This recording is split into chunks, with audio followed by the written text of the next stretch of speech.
안녕하세요, 오토래프 김상영입니다. 오늘 소개해드릴 모델은 현대차 산타페 하이브리드입니다. 많은 분들이 궁금해하시고 기다리셨을 것 같은데 오늘 조목조목 현대차 산타페 하이브리드를 살펴보도록 하겠습니다. 특별히 소렌토 하이브리드와는 어떤 차별점이 있는지도 살펴보고요. 역대 산타페 중에서 가장 저조한 성적을 내고 있는데 과연 여기서 벗어날 수 있는지도 가늠해 보도록 하겠습니다. 아무래도 현대차는 오래전부터 작은 자동차를 조금 더 잘 만들었거든요. 더 오랫동안 만들기도 했고요. 그래서 작은 엔진에 대한 노하우가 굉장히 많이 있습니다. 특히 4기통 엔진 1.6이나 2.0 엔진들은 굉장히 수준 높게 만들고 있어요. 아반떼 N9, 코나 N9 등에 들어가는 1.6L 터보 엔진, 그리고 산타페에 적용되어 있는 이 하이브리드 1.6 터보 엔진은 완성도가 굉장히 우수한 편입니다.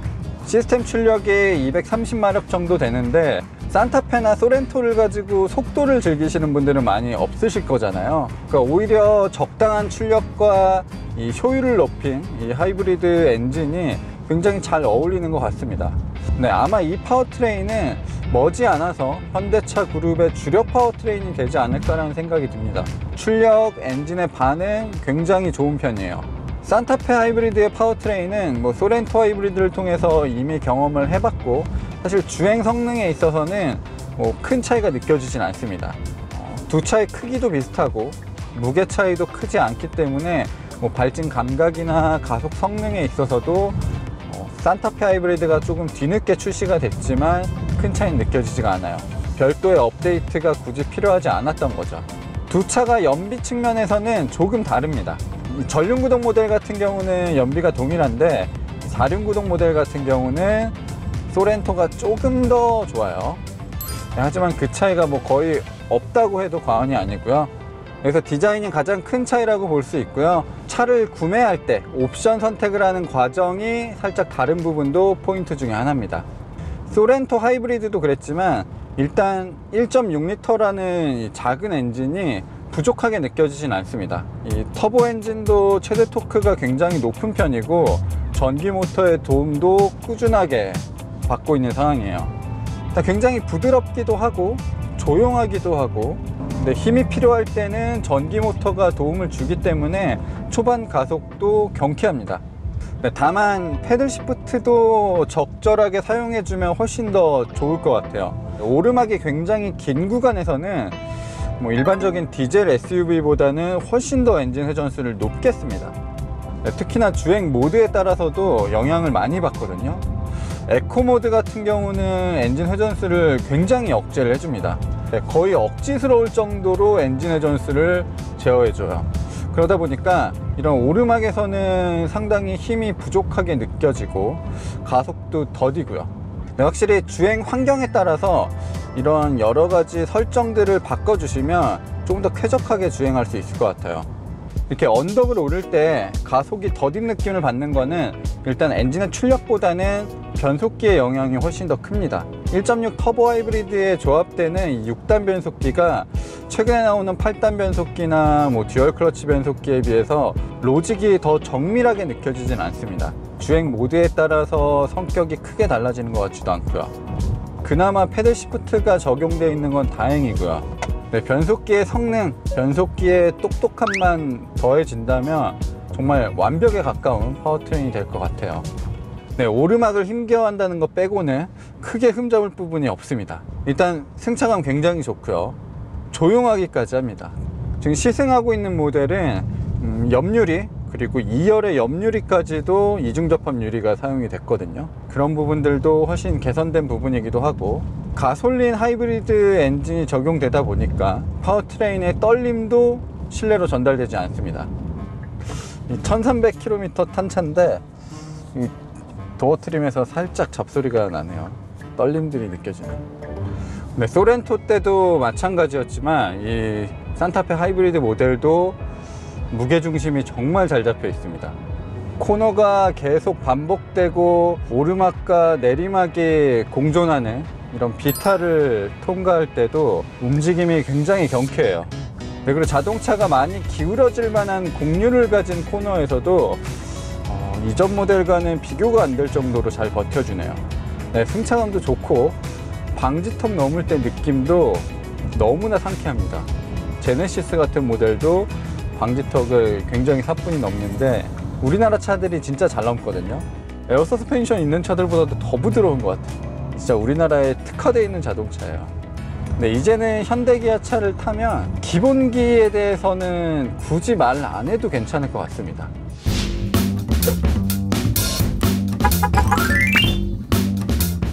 산타페는 그동안 디자인에 있어서만큼은 굉장히 호평을 많이 받았었던 자동차입니다. 물론 우리나라에서 가장 많이 팔리는 SUV이기도 했고 우리나라를 대표하는 SUV 차종이기도 했어요. 네, 하지만 지금 시승하고 있는 4세대 페이스리프트 모델은 확실히 반응이 썩 좋진 않습니다. 그리고 가장 큰 경쟁 모델이라고 할 수 있는 기아 소렌토가 디자인이 너무 예쁘게 나왔거든요. 그러다 보니까 상대적으로 산타페 TM 페이스리프트 모델은 평가가 그렇게 좋진 않은 것 같습니다. 오히려 페이스리프트 이전에 초기형 모델에 대한 디자인 선호도가 훨씬 더 높은 것 같고 굉장히 실험적인 요소들도 많이 담았고 트렌드를 쫓으려는 노력도 보이는데 이런 것들이 살짝 어긋나 있지 않나 라는 생각도 들어요. 네, 주간주행 등이나 헤드램프의 형상도 일반적인 자동차에서 보기 힘든 디자인이 적용이 돼 있고 네, 그릴도 훨씬 더 커지면서 존재감을 높이려고 했는데 그릴 내부의 세부적인 그래픽에 있어서는 이전 세대가 훨씬 더 낫지 않았나라는 생각이 듭니다. 다만 이 트림에 따라서 디자인 차별점을 둔 부분도 있거든요. 하이브리드라서 다른 부분보다는 캘리그래피 같은 경우는 범퍼 하단의 디자인도 조금 다르고 이 크레딩 부분도 바디 컬러와 동일하게 들어가는 게 있거든요. 그리고 전용 19인치 휠이 들어가기 때문에 일반 모델보다는 훨씬 더 디자인에 있어서는 나은 모습인 것 같습니다. 네, 뒷모습 같은 경우도 이 4세대 초기 모델 같은 경우는 이전 모델의 흔적도 어느 정도 남아있고 발전적인 느낌을 많이 보여줬는데 지금 모델은 그저 트렌드에 따라가기 급급한 디자인이 적용된 것 같아서 좀 아쉽기도 합니다. 소렌토와 비교를 하면 여러 가지로 소렌토가 조금 더 비율적인 측면도 그렇고 우세한 것 같아요. 이 겉모습은 나락으로 떨어진 것 같지만 이 실내 환경은 이전 모델에 비해서는 훨씬 더 나아졌습니다. 뿐만 아니라 센터 페시아가 살짝 기울어져 있기 때문에 직관적으로 사용하기도 편리하고요. 그리고 버튼의 배열도 괜찮은 편입니다. 수납 공간도 충분히 마련해 놨기 때문에 SUV의 특성도 잘 살릴 수 있을 것 같아요. 네, 그리고 디지털적인 요소도 많이 가미가 돼서 계기판은 12.3인치 LCD를 선택할 수 있고요. 또 상위 트림으로 올라가면 소렌토 같은 경우는 12.3인치 디지털 클러스터는 기본으로 장착이 되는데 산타페는 옵션으로 선택을 해야 됩니다. 이 실내 환경의 하이브리드 모델이라고 그렇게 특별한 부분은 없습니다. 그냥 일반적인 페이스리프트 모델과 거의 동일하고요. 일단은 소재 측면에서는 확실히 많이 나아졌어요. 나파 가죽을 사용하기도 하고 곳곳에 인조 가죽으로 더 씌워 놓은 부분들도 꽤 고급스럽게 느껴집니다. 뿐만 아니라 천장에 스웨이드 소재도 옵션으로 선택을 할 수가 있는데 굉장히 푹신한 스웨이드가 천장 그리고 필러에 적용되다 보니까 확실히 고급스러움도 더 느껴지는 것 같고요. 물론 이렇게 고급스러운 산타페를 만나기 위해서는 거의 5천만 원에 가까운 비용을 투자를 해야 됩니다. 뭐 캘리그래피 트림에 여러 가지 옵션을 더 추가를 해야 이 정도 고급스러움을 느낄 수 있어요.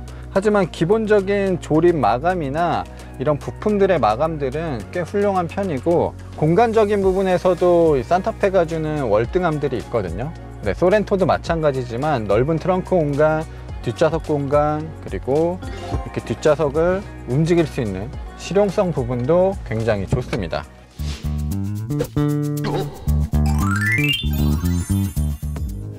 네, 하이브리드는 아주 오래전에 상용화가 된 기술입니다. 하지만 오히려 요즘 더 빛을 보고 있는 것 같아요. 네, 이제는 하이브리드의 종류도 굉장히 다양해졌고 엔진 배기량을 줄이고 있는 시대에 전기 파워트레인이 그 부족한 부분을 채워주면서 오히려 더 각광을 받고 있습니다. 예전에는 하이브리드가 특정 브랜드의 전유물처럼 느껴졌다면 이제는 거의 대다수의 자동차 브랜드가 하이브리드 시스템을 채택하고 있어요. 심지어 스포츠카 브랜드, 슈퍼카 브랜드들도 앞다퉈 하이브리드 시스템을 도입하고 있습니다. 네, 현대차 같은 경우도 하이브리드 시스템에 대한 오랜 역사를 가지고 있고 누구보다도 적극적으로 하이브리드를 도입했던 브랜드 중에 하나입니다. 사실 소렌토 하이브리드가 처음에 친환경차 기준을 충족하지 못했지만 충분히 우수한 연비를 지니고 있었거든요. 물론 그 뒤에 법이 바뀌면서 하이브리드 혜택을 받고 있는데, 이 산타페 하이브리드 같은 경우는 전륜구동 모델들은 전부 하이브리드 혜택을 받습니다. 네, 다만 4륜구동 모델 같은 경우는 친환경차 혜택을 받을 수 있는 기준을 넘어가기 때문에 하이브리드로 불리지만 하이브리드의 혜택은 받지는 못해요.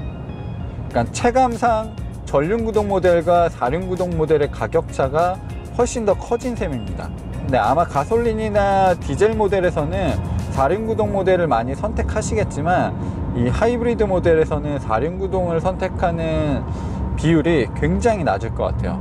근데 전자식 4륜구동 시스템이 좋은 점이 많이 있지만 괜히 손해보는 느낌이 크거든요. 근데 아마 효율에 초점을 많이 두시는 분들은 전륜구동 모델만 선택하실 것 같아요. 이 계기판에 차지, 그리고 에코, 파워 이런 식으로 게이지가 나오는데, 에코 구간에서는 엔진 소리도 거의 들리지 않을 정도로 조용하게 자동차가 주행을 합니다. 굉장히 빠르게 단수를 높여서 효율에 초점을 많이 두는 것 같아요. 지금 스마트 모드인데 에코 모드에서는 그런 성격이 훨씬 더 심해집니다. 근데 지금도 시속 80km인데 배터리로만 달리고 있죠. 엔진을 전혀 쓰지 않고 배터리의 전력으로만 바퀴를 돌리고 있습니다. 이 전기 모터가 최대 토크가 27kgm나 되거든요. 엔진이랑 최대 토크가 수치가 똑같아요. 그러니까 꽤 힘이 센 모터가 적용되어 있기 때문에 이렇게 시속 80km로 꾸준하게 순항하는 데는 배터리와 전기 모터만으로도 가능합니다. 복합 연비는 리터당 15km 정도인데 주행 상황에 따라서, 그리고 주행 방법에 따라서 그거보다도 훨씬 더 좋은 연비를 만들어낼 수도 있어요. 근데 배터리 자체가 전기차와 달라서 주행하면서 충전하는 것도 굉장히 쉬운 편입니다. 그냥 이런 자동차 전용 도로를 달리면 그냥 어느새 가득 차게 돼요. 다만 이 엔진으로 전기 모터도 돌리고 엔진으로 배터리까지 충전하는 상황은 그리 좋은 상황은 아닙니다. 에너지 흐름도를 유심히 살펴보실 필요도 있고, 사실 에너지 흐름도가 아니더라도 그냥 일반적인 에코 드라이빙, 경제 운전을 했을 때 이 하이브리드 모델은 훨씬 더 좋은 효율을 보여줄 겁니다. 스포츠 모드 놓으면 엔진도 바퀴를 돌리고 배터리도 바퀴를 돌리죠. 이 배터리가 충전과 방전이 굉장히 빠르기 때문에 주행하는 동안 거의 배터리가 소진되는 일은 없을 거예요. 네, 승차감도 진짜 좋고 조용하기까지 하고, 뭐 이런 구간 단속 구간에서는 어댑티브 크루즈 컨트롤을 작동시키면 훨씬 더 편하게 달릴 수도 있고요. 네, 그리고 이런 스마트 크루즈 컨트롤 같은 경우도 응답성을 임의적으로 또 바꿀 수도 있습니다. 네, 가속이나 제동 컨트롤을 어떤 식으로 할 것인지도 설정할 수가 있어요. 물론 편안함도 있겠지만 가속을 느리게 설정을 해 놓으면 연료 효율에도 훨씬 더 좋겠죠. 그리고 여러 가지 경고도 세부적으로 조절을 더 할 수가 있습니다. 확실히 국산차가 친절한 게 많이 있어요. 네, 오히려 수입차들이 기술은 훨씬 더 좋지만 쓰기에 불편하거나 설정하기 불편한 차들도 많이 있거든요. 확실히 이 현대차는 우리나라 차라 그런지 몰라도 굉장히 친절하게 이런 기능들을 설정할 수 있게 만들어 놨습니다. 사실 그동안 소렌토의 반격도 만만치 않았지만 언제나 잘 자리를 지켜내고 버텼던 게 산타페였는데, 이번 산타페는 산타페 역사상 가장 인기가 떨어지는 모델이 아닐까라는 생각이 듭니다. 이것저것 따져보고 실제로 차를 경험해 보면 좋은 부분들이 굉장히 많고 너무나 편하거든요. 하지만 그런 디자인에 따른 이미지가 얼마나 중요한지 좀 느끼게 해주는 것 같아요. 자, 그러니까 산타페가 더 아쉽고 현대차가 바보같이 느껴집니다. 왜냐면 이런 시행착오를 한번 겪어봤잖아요. 근데 삼각대에서 판매량이 곤두박질을 쳤다가 이 아반떼 CN7으로 다시 부활을 했잖아요. 네, 그런 것처럼 저는 이 산타페 TM 페이스리프트 모델이 삼각대의 길을 걷는 게 아닐까라는 생각을 조금 해봅니다. 네, 어쨌든 산타페 하이브리드 모델 호감도를 떠나서 갖춰놓은 것들은 정말 좋습니다. 네, 그리고 가격표를 보면 현대차가 진짜 산타페 하이브리드를 많이 팔려고 작정을 했구나라는 게 느껴져요. 옵션 장난질도 좀 덜해졌고, 무엇보다 이 기본 트림 프레스티지 트림에 들어가 있는 장비들이 워낙 좋고 단순한 가격으로만 따져도 경쟁 모델인 소렌토보다 100만 원 정도 저렴합니다. 네, 사전 계약으로만 6,000대 가량이 계약됐다고 합니다. 과연 현대차가 얼마나 빠르게 만들어서 출고를 시킬지 지켜보도록 하고요. 네, 이 산타페 하이브리드가 소렌토 판매량에 얼마나 영향을 줄지도 지켜보면 재밌을 것 같습니다. 저는 지금까지 모터래프 김상영이었습니다. Baby, I don't care, I don't think I'd even mind between holding your hand, what I'm feeling in the bottles of wine. 'Cause you just might be something that could stick.